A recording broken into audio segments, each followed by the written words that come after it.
Hi, how are you all? ఈరోజు ఈజీగా అయిపోయే ఇంకో దోశ రెసిపీ చూద్దామా? కళా పెట్టుకుందాము. దీంట్లో సగ్గుబియ్యం ఒక గ్లాస్ తీసుకుందాము. జస్ట్ అవి వేడైతే చాలు. ఎంత సగ్గుబియ్యం తీసుకున్నామో అంతే క్వాంటిటీతో సూజీ నార్మల్గానే ఫ్రై చేస్తున్నాను.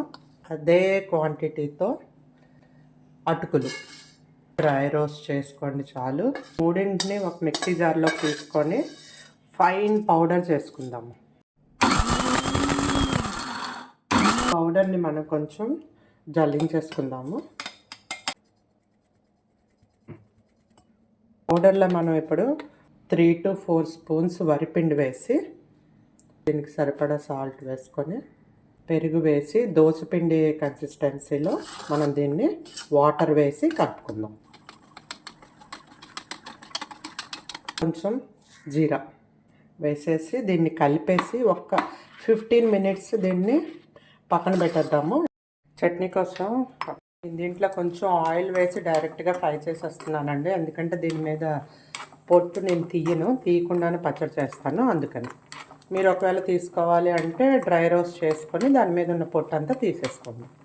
అందులో పచ్చిమిర్చి, ఒక చిన్న అల్లం ముక్క, కొంచెం జీరా, ఇవి ఫ్రై అయిపోయిన తర్వాత ఇందులోనే కొంచెం పుట్నాల పప్పు.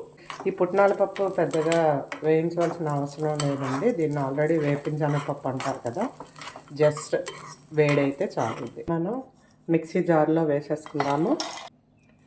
కొంచెం సాల్ట్ అండ్ కొత్తిమీర, వాటర్ వేసి గ్రైండ్ చేసుకుందాం.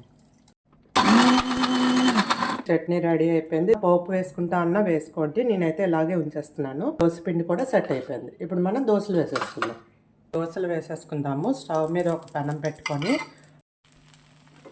దీని మీద కొంచెం ఆయిల్ వేసుకుందాము. ఆయిల్ కానీ గీ కానీ మీ ఇష్టం, ఏదైనా పర్లేదు. చూడండి, దీన్ని ఇప్పుడు మనం టర్న్ చేసుకుందాం. కొంచెం ఈజీగా టర్న్ అయిపోతుందండి, ప్రాబ్లం లేదు, కానీ చాలా క్రిస్పీగా వస్తుంది. చూడండి, 2 sides వేగిపోయింది.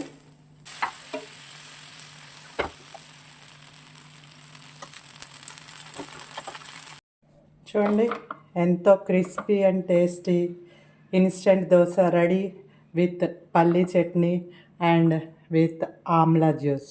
మార్నింగ్ బ్రేక్ఫాస్ట్ రెడీ అయిపోయిందండి. మీరు ఇలా ట్రై చేసి చూడండి. ఇన్స్టెంట్ దోశలు చాలా ఫాస్ట్గా అయిపోతాయి అండ్ చాలా టేస్టీగా కూడా ఉంటాయి. ట్రై చేయండి అండ్ కామెంట్ చేయండి. Thank you for watching my channel.